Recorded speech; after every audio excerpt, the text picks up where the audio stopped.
The silence of the high plains was a language Elara Vance had learned to speak fluently.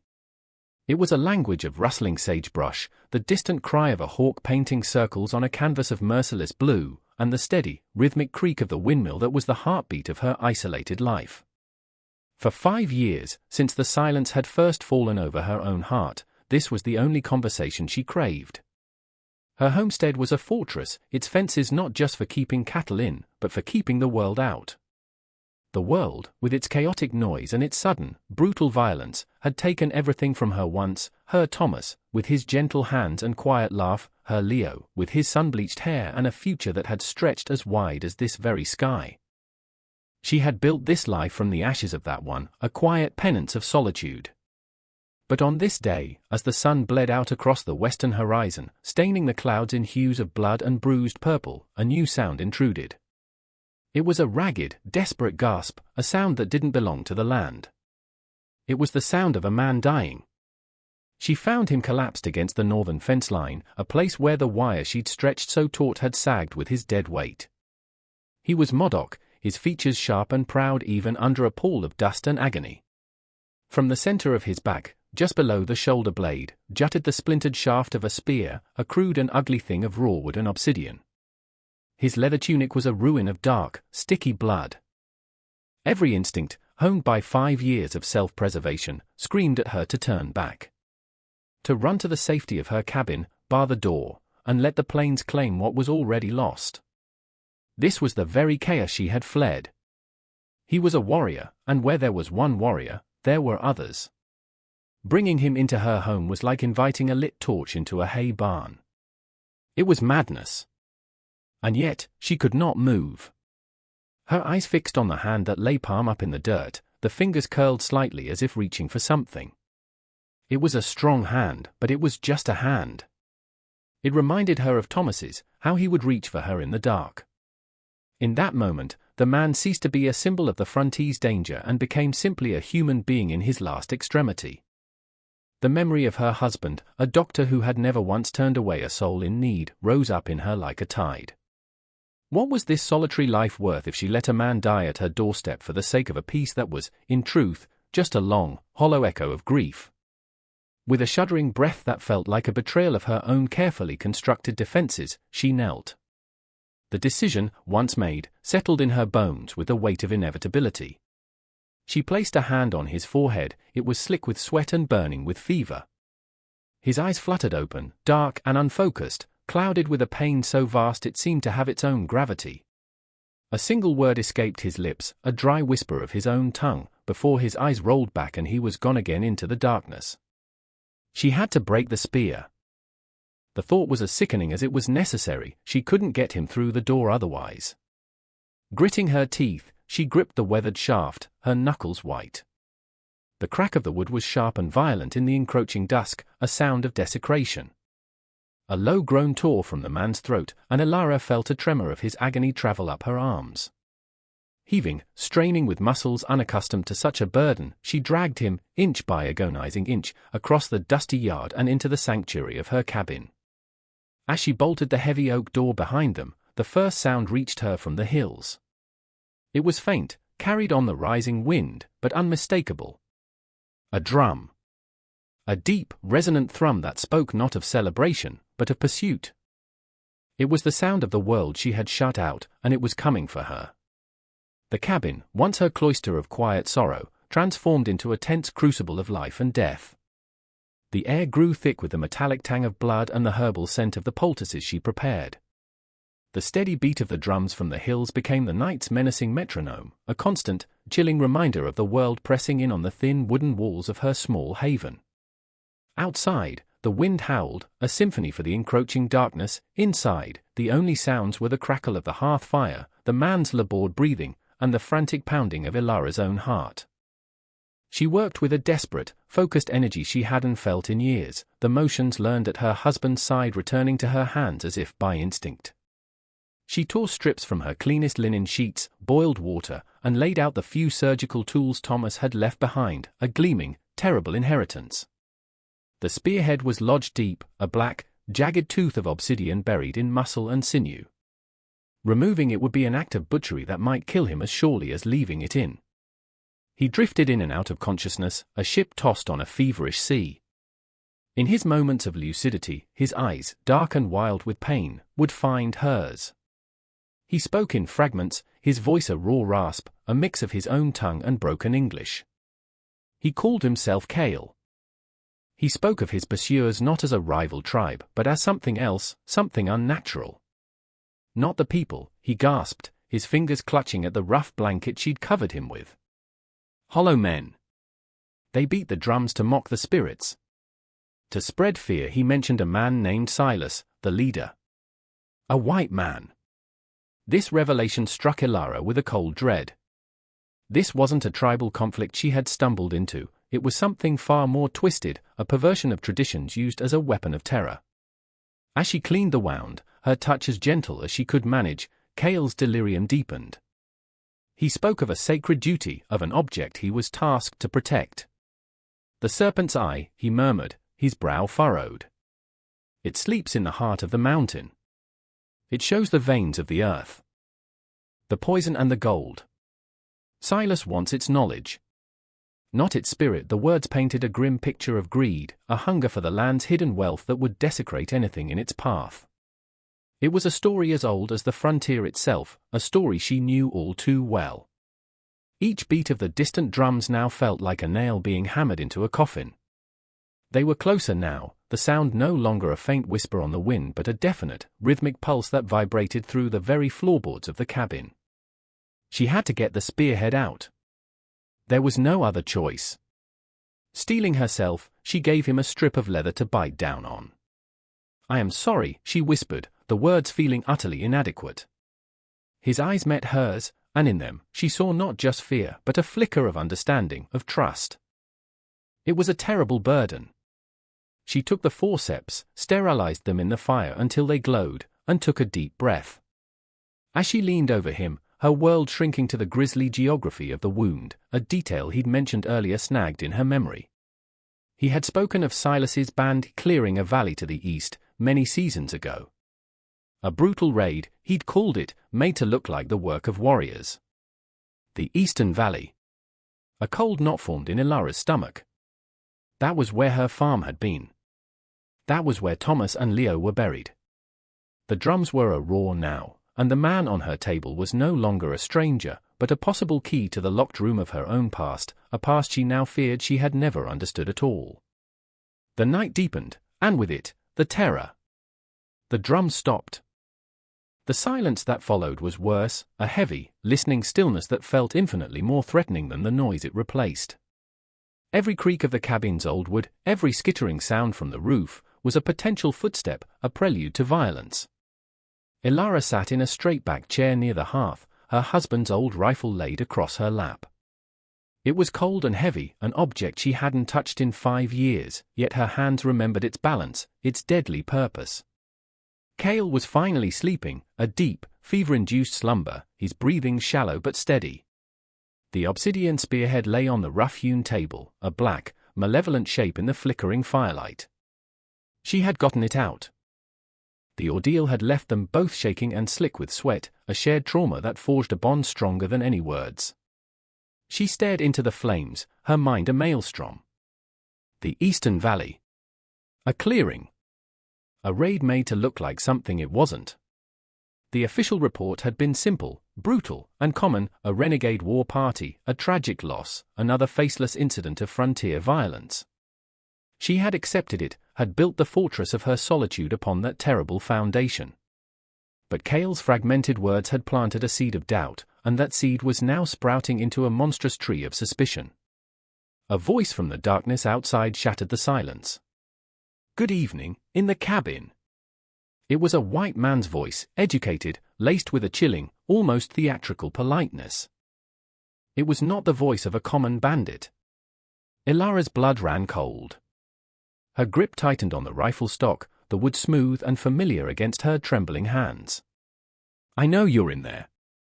And I know you have something that belongs to me." Ilara remained silent, her heart hammering against her ribs. She moved silently to the window, peering through a tiny gap in the curtains. She could see them in the moonlight, a dozen figures surrounding the cabin, dark silhouettes against the silvered landscape. One man stood forward from the rest, taller, wearing a long duster coat. Silas.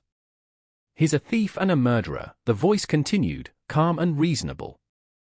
He attacked our survey camp. I'm acting under the authority of the territorial governor. You're harboring a fugitive. It would be far better for you to open the door. The lie was so smooth, so practiced. He was building a cage of law and order around his own savagery. On the cot, Cale stirred, his eyes opening. The voice had pierced his fevered dreams. He pushed himself up on one elbow, his face a mask of pain and effort. Silas, he rasped, his voice filled with a venomous hatred that startled Elara. Then, Silas delivered the blow that stole the air from her lungs. There's no need for this to end in tragedy. I know how much you've already lost. A woman alone out here. It's a hard life, trying to escape the past. But the past never leaves us, does it, Mrs. Covington? Covington. Her married name.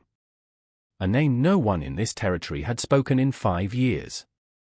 A name she had buried with her husband. The world tilted on its axis. How could he know that name? The pieces slammed together in her mind with the force of a physical impact. Cale, seeing the look of utter devastation on her face, filled in the final, horrific detail. His voice was weak but clear, each word a chisel chipping away the lies she had lived with. My father. He tried to warn your settlement, Cale whispered, his eyes locked on hers, filled with a shared, ancient grief. He knew Silas was marking the land for gold. He knew Silas would not let anyone stand in his way. Silas's men. They were the ones who he didn't need to finish. The raid. The fire. The screams. It wasn't random chaos. It wasn't a faceless tragedy. It was him.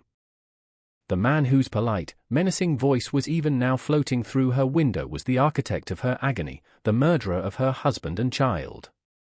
Her grief, which she had carried as a passive, heavy stone for 5 years, ignited into a white-hot, righteous fury.